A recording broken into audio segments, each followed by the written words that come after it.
সতীপীঠের একটি পীঠ বীরভূমের নলাটেশ্বরী মন্দির। পৌরাণিক কাহিনী অনুযায়ী এখানে সতীর নলি বা কণ্ঠনালী পড়েছিল। মা এখানে ত্রিনয়নী। কালী পুজোর দিন এখানে মায়ের বিশেষ পুজো হয়। ফুল ফল মিষ্টান্ন সহযোগে পূজিতা হন দেবী।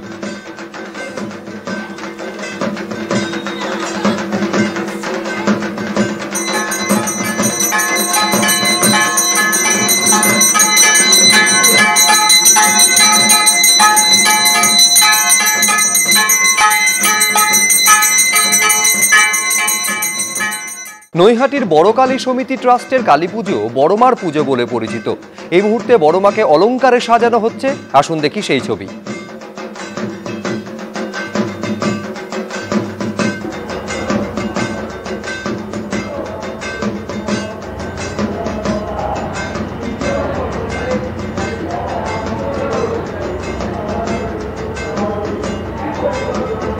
মনস্কামনা পূরণের প্রার্থনা নিয়ে বহু মানুষ বহু ভক্ত সমবেত হয়েছে নৈহাটির বড়মার কাছে। বড়মাকে এই মুহূর্তে গয়না পরানো হচ্ছে, দেখছেন সেই ছবি।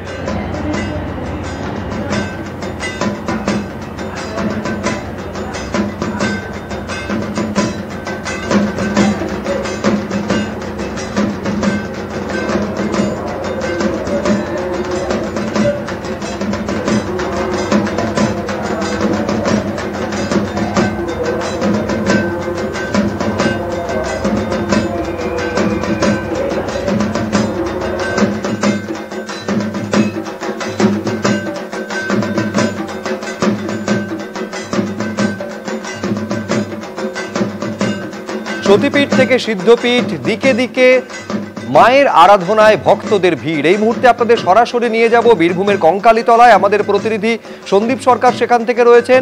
দক্ষিণেশ্বরে মা ভবতারিণীর মন্দিরের সামনে থেকে ঐশী মুখোপাধ্যায় আমাদের সঙ্গে রয়েছেন। শুরুতে এই শক্তিপীঠে কঙ্কালীতলায় আপনাদের নিয়ে যাব। সেখানকার কি রকম ব্যবস্থাপনা এবং বিশেষ করে সন্ধ্যার পর ঠিক কি রীতি এবং উপচার মেনে মায়ের আরাধনা হবে সেটা সন্দীপ আপনাদের সামনে বলবে।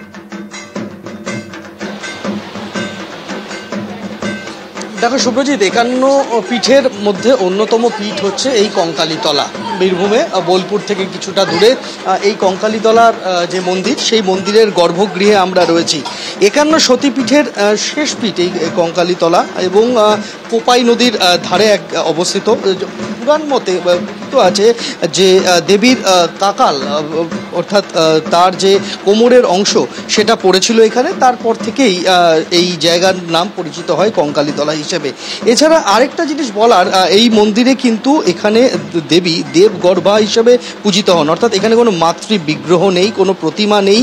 এখানে কঙ্কালী মায়ের যে ছবি রয়েছে সেই ছবিতেই পূজা হয়। প্রতি অমাবস্যায় পূজা হয় এবং এই কালী পূজার রাতে অমাবস্যার রীতি মেনেই কিন্তু এখানে পূজা হবে। কঙ্কালীতলার মন্দিরের পাশেই একটা ছোট্ট পুকুর রয়েছে, তার থেকে সিঁড়ি নিচের দিকে নেমে গিয়েছে। এটা অনেকে বলেন যে এটা হচ্ছে সতীকুণ্ড। যখন সতীর কাকাল পড়েছিল, পুরাণ মতে যে এই কাকাল যখন এখানে এসে পড়ে তখন এতটাই তার গতি ছিল, তার আঘাতে একটা কুণ্ড সৃষ্টি হয়। সেই কুণ্ডের জল নাকি কখনো শুকোয় না। এই ধরনের নানান জনশ্রুতি রয়েছে এবং সেই ভক্তির প্রাণে মানুষজন আসছেন এবং সেই ভক্ত সমাগম তুমি দেখতে পাবে। সকাল থেকে লাগাতার পূজার্চনা চলছে। আর কিছুক্ষণ পর এখানে সন্ধ্যারতি শুরু হবে এবং মাকে শীতল ভোগ নিবেদন করা হবে এবং তারপর নিশিরাতে শুরু হবে পূজা। মোটামুটিভাবে রাত 10টার পর থেকে এই কঙ্কালীতলার মন্দিরে তাদের শাস্ত্র মতে তারা যেভাবে পূজা করে থাকেন সেইভাবে কিন্তু এই গোটা নিশি পূজার প্রক্রিয়া শুরু হয়ে যাবে। তার আগে থেকেই প্রস্তুতি শুরু হবে। তুমি দেখতে পাচ্ছ এখনো বহু ভক্ত আসছেন এবং তারা এখানে তাদের প্রার্থনা সারছেন। একেবারে বহু ভক্ত যেমন কঙ্কালীতলায় আসছেন, বিভিন্ন জায়গায়। আমি নৈহাটি বড়মার ছবি আপনাদের সামনে রাখবো। সেখানে উপচে পড়া ভক্তদের ভিড়। সেখানে মাকে অলংকারে সাজানো হচ্ছে, গয়না পরানো হচ্ছে, সেই ছবি আপনাদের সামনে।